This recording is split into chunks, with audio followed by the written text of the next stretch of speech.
What's up, everyone? Aaron Nagler here with Cheesehead TV, coming to you live Thursday afternoon. The Packers have concluded their second practice of the week. The injury report is out, and whew, it's a doozy. Randall Cobb still not practicing. Devontae Adams did not participate with a calf injury that popped up yesterday.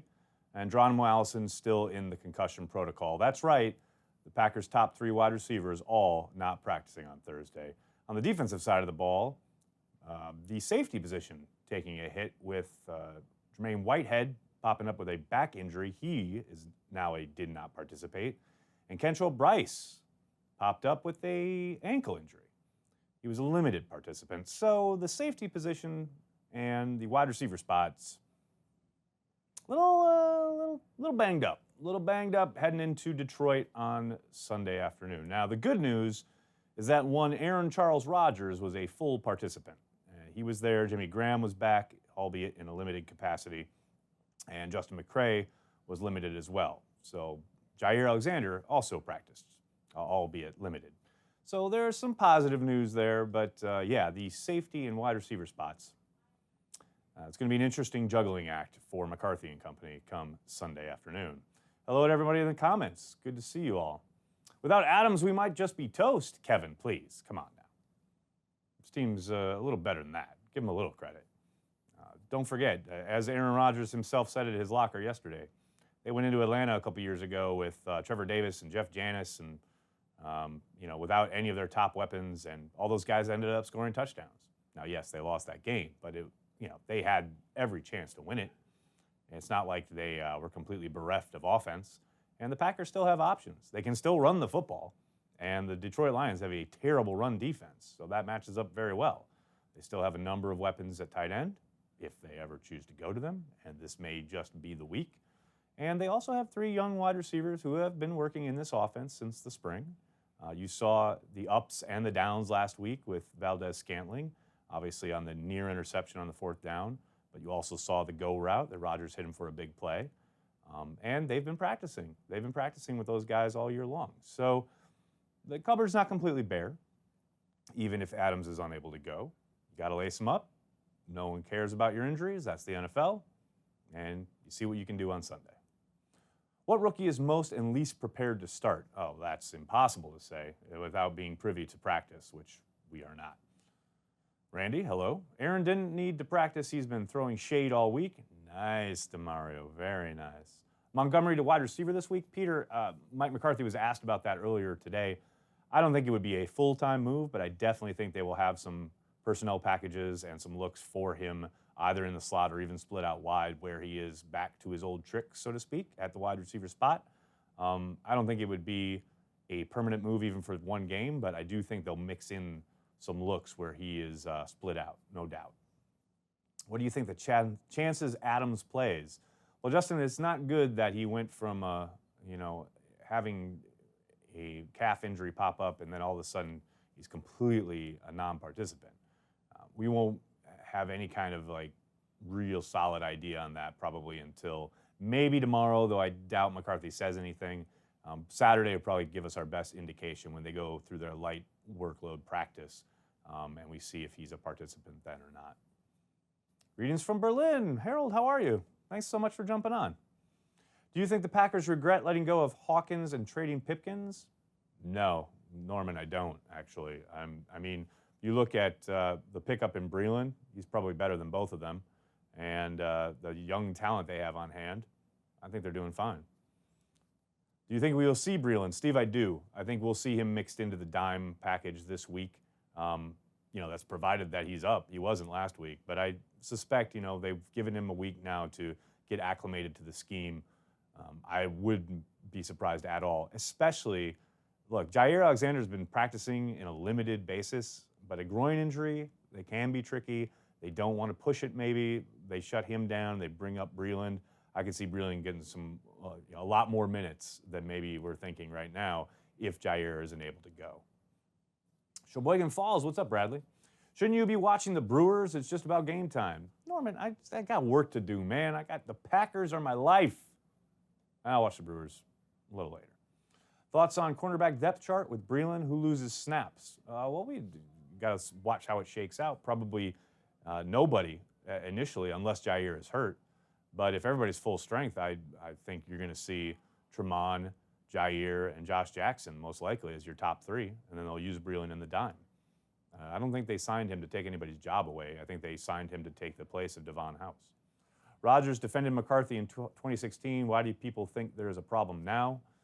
Well, because it's recent and because it's visceral after a game where Rodgers comes out and, while not naming McCarthy, point blank says it's the game plan that's an issue. Obviously, that goes back to the coach.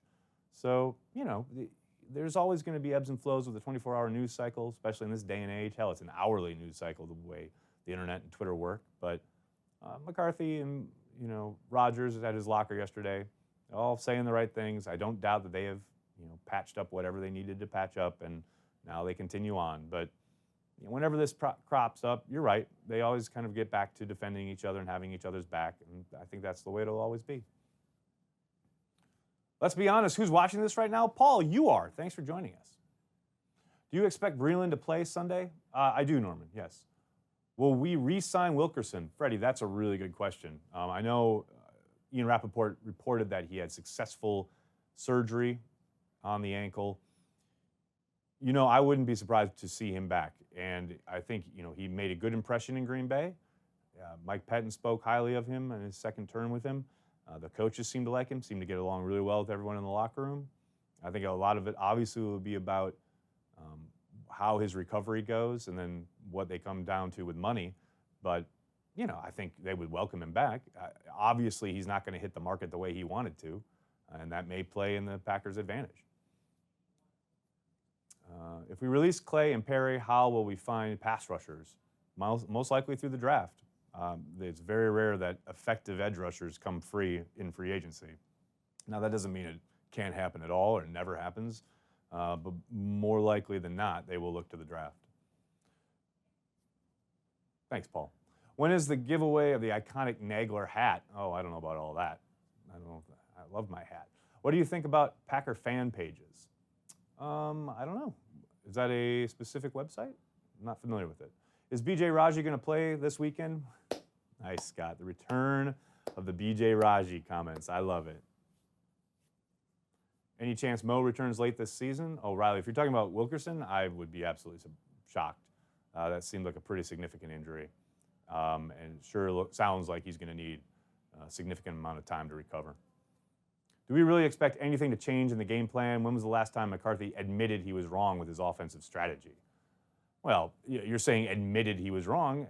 It's his offensive strategy. He's not going to sit there and say, I'm junking all of this, 9 months worth of work and I'm going to go do something else. That's the game plan. That's the offense. That's what they run. And look, he doesn't need to admit anything.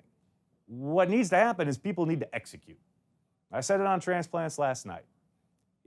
It's all great and good to watch the Chiefs and the Rams do what they're doing. It's wonderful. They're scoring a lot of points because they're executing their schemes. If the Packers hold on to the football, and if Rodgers just throws the easy throws he's usually making, they're scoring 40 points and they're putting up 600 yards, and no one's talking about McCarthy needing to admit anything. You don't like the scheme. You're bored of it. You're used to it. You see the other teams running their schemes, and you're all excited by it, and you want to do that. I get it. I totally get it. But they have to execute. Doesn't matter what scheme they're running. They could be running 3 yards in a cloud of dust. If they don't execute, it doesn't matter. He's not going to admit what doesn't need admitting. What to expecting on 3rd and long with 3 rookie wide receivers? A lot of punts, Julia. A lot of punts. Is the receiver play this poor this weekend? Will Dez get a call? I doubt it, Freddie. They brought back D'Angelo Yancey to the practice squad. Maybe you'll see some of him. But I would be absolutely shocked. The time to call Dez was this spring. Bringing him in now, I don't see that paying big-time dividends. What do you think the ratio of run to pass is going to be against the Lions? I do think they will lean on the running game a little bit more. Now, that said, I still think it's probably a 60-40 split towards the pass. But I do think they will run the ball. Do you see McCarthy and Rodgers give the rookies a chance with the ball, or do you see a bunch of runs and passes to Graham? I think Graham will be key. I don't doubt that. I do think we're going to see the running backs featured out of the backfield a little bit more. And I wouldn't be surprised if they did give those young wide receivers some chances, but I would be very surprised if the game plan was centered around them. Do you think Yancey makes his way onto the active roster? Javier, I do. I'll bet, one of the reasons they brought him back was to have him up on Sunday just in case. Now, that doesn't mean I think he's going to be part of the game plan, but I do think, it's somebody who clearly knows the offense, was with them all spring and all summer right up until the cutdown point. He can jump in case, emergency, something bad happens and they need a body. But I would be surprised if he was, part of the game plan. Too bad Kumaro got hurt. This was his chance to prove himself. Julia, I agree. This would be the perfect opportunity for him to step up. He's still about 4 weeks away. He was put on IR right after the first initial cutdown after he made the 53, which means that he can be brought back after 8 weeks, which would, I believe, be after it's either the Rams game or the New England game, somewhere around there. Tanyan equals wide receiver. Ward, he could. He's got the hands, no doubt about it. And he's played the position before. Maybe they use him as a surprise element this week in Detroit. Players, not plays. I agree, Scott. That's why I think they have to feature those tight ends. They went out and got them all this offseason. Let's start using them a little bit. Who has more yards each attempt, 12 or 33? Justin, that's a question. If you're talking about on Sunday, I'll go with 12, but only just. You think the Packers are interested in Rashard Matthews? Justin, I don't. Them bringing back D'Angelo Yancey today tells you pretty much all you need to know. They much prefer guys who have worked in their system throughout the entire offseason and, up into training camp, et cetera, than a guy who, yes, has logged minutes on other teams, but is going to be coming in cold. I mean, you saw last week with Rodgers going after MVS after that failed fourth down. You are expected to be in certain spots and to do certain things when you get certain coverages. And a guy off the street isn't going to walk in and be able to help you, at least for a few weeks. I'd be very surprised if they went that route.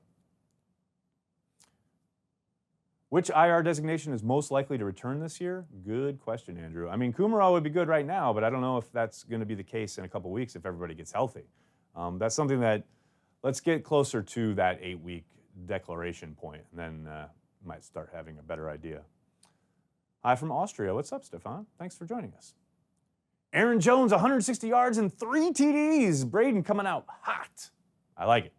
I can't deny it. I like it. Demarius Randall, period, all. Brett, I don't know what that means, but I agree. I guess. I don't know.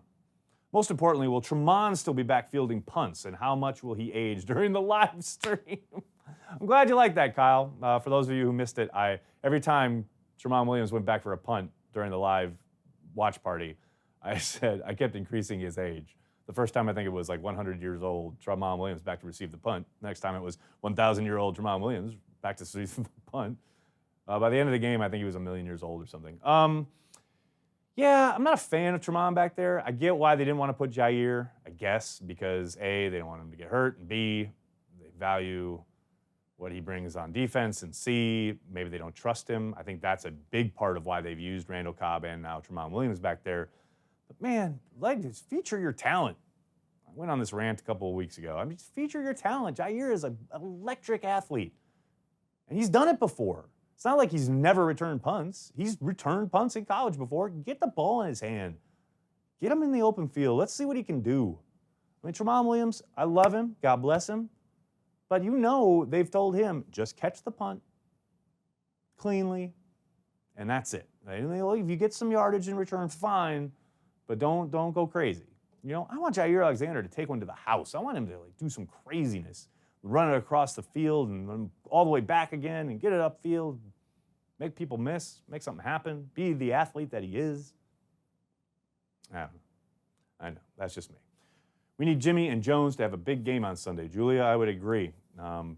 Jimmy Graham clearly sat down Wednesday. McCarthy said, again, it was just maintenance, being smart with his knee. He did practice today in a limited fashion. He and Rodgers have got to get on the same page. And McCarthy, that's one area where I think he needs to start game planning and scheming a little bit more to try and help Jimmy get open. He's not the spry athlete he once was a couple years ago.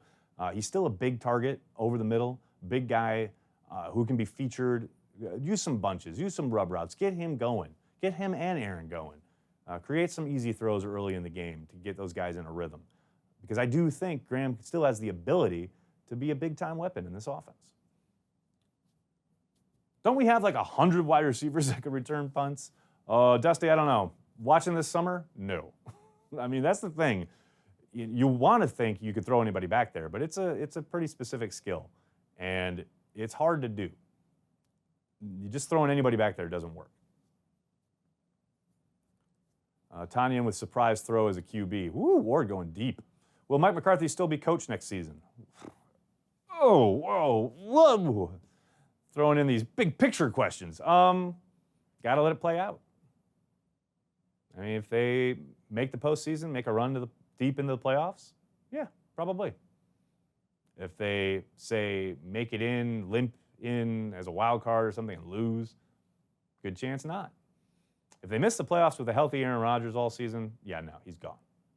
That, to me, is probably the simplest way it works out. But other than that, it's really, you got to talk to Mark Murphy about it. He's the only one who really knows. It's his decision. Randy, play calling is stale and outdated. You know what's stale and outdated? Dropping passes and missing easy throws.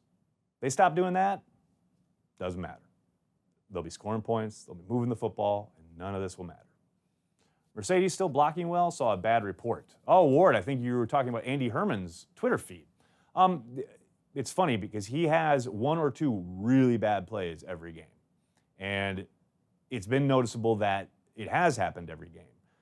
Now, that said, it's interesting where those plays happen.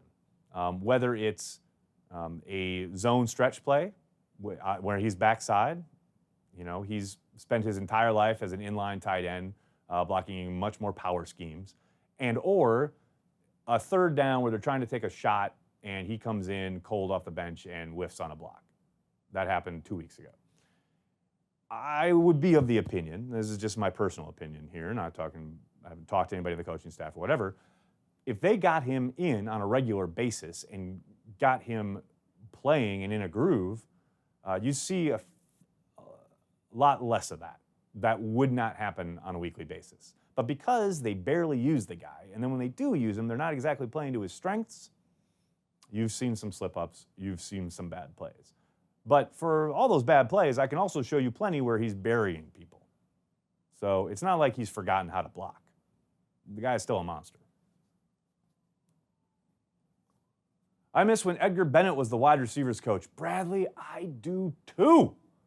His attention to detail, the way the guys worked in unison, the sync that they were in, you would watch coaches film and you'd swear you were watching Madden because the guys would just completely move exactly at the right time together.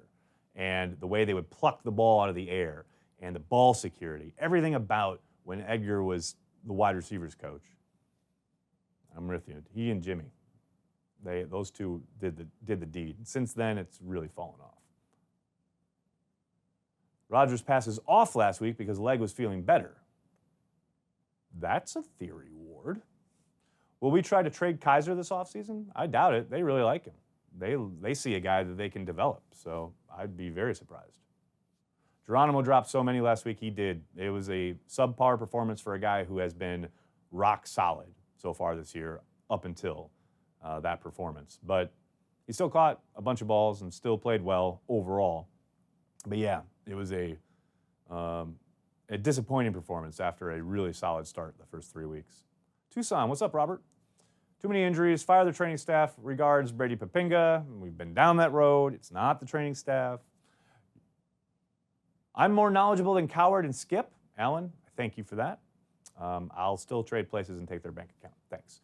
Will Pettin put an end to Stafford always having a big game against us? Julia, I am so interested in finding out that answer. I think if Jair plays, I think they've got a good chance to it. If not, they're never going to shut him down. Not in that building. That's not going to happen. But just to make it not the track meet that it seems to always turn into against us, especially in that building. It's a great question. We'll find out in a couple days, but I think a lot of it will depend is if they can do anything up front. The Lions' offensive line has improved. Now, TJ Lang is dealing with a concussion, and he may not play. That helps the Packers, obviously. That helps guys like Kenny Clark and Mike Daniels, etc. But I think they really need to make stuff happen on the edge. And can they get Gilbert? Can Kyler Fackrell keep it up? And obviously Clay and Nick Perry. They got to, Nick Perry especially. Can we put it on APB? Can we get Nick Perry? Can we find him? I know he shared a sack last week.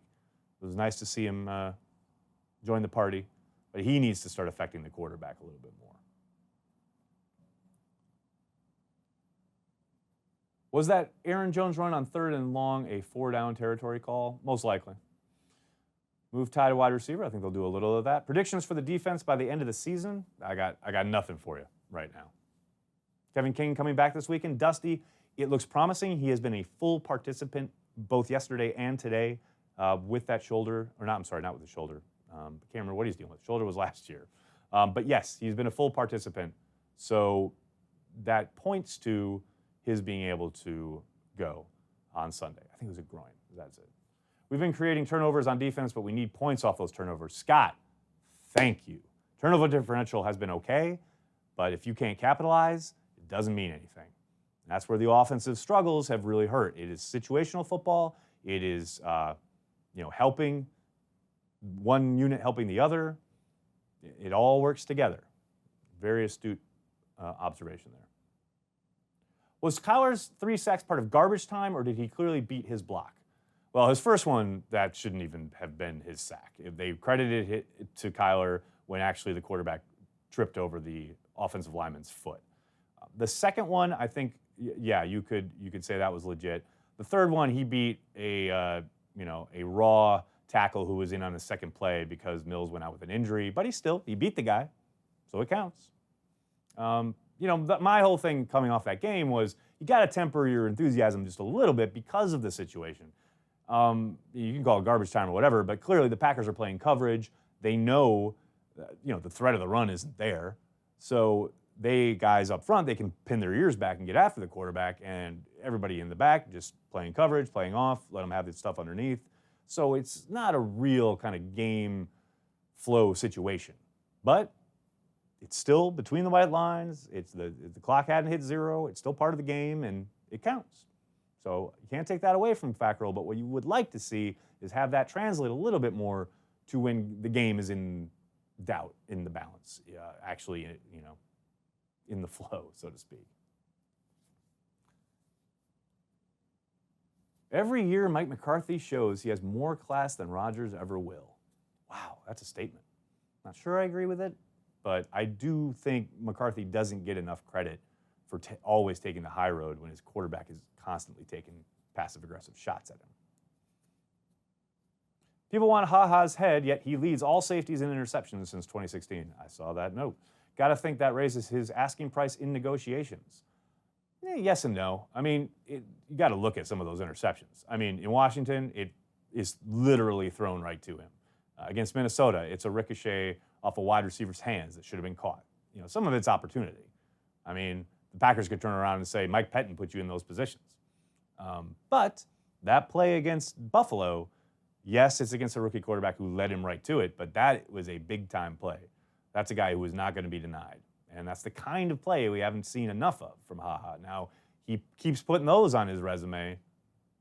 Yes, then that asking price will go up. That's assuming the Packers want to bring him back, and we don't know if they do. Should we not count the Packers lucky that Minnesota is off to a poor start? Lucky or whatever. They are what they are, and, the Bears look good. I mean, should we not kind of lucky that the Packers beat the Bears at this point? Who knows? Maybe the Bears are the team they're going to have to deal with down the stretch. Maybe the Packers won't even be in it down the stretch. We don't know. That's what's so great. You got to let it play out. Resign Jeff Janis. Mike, I'm not going to say it's impossible.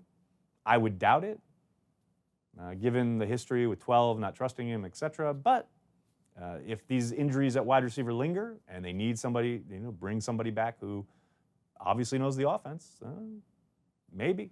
We'll have to wait and see. All right, everybody, I'm going to have to jump. Thank you so much for all the questions. I'm sorry if I couldn't get to yours. Make sure you're subscribing on YouTube, following us on Facebook, liking us there.